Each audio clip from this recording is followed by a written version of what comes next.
In this short tutorial, I will show you how to send a video as a document in WhatsApp.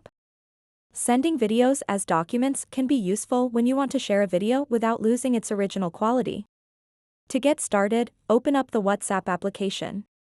Then tap Chats. And then tap on the conversation where you want to send the video.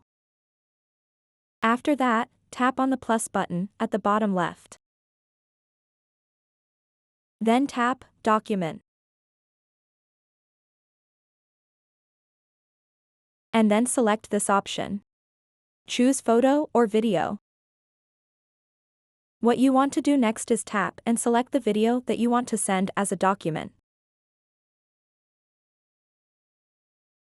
Then tap on the Send button at the bottom right corner of the screen.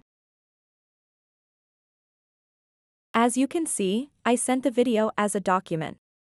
This feature allows you to send original files up to 2 GB in size, giving you the ability to share high-quality videos with your contacts. So that wraps up this tutorial.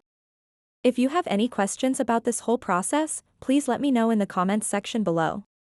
And if this video helped you out, please give it a big thumbs up and subscribe to this channel for more tutorial videos like this one.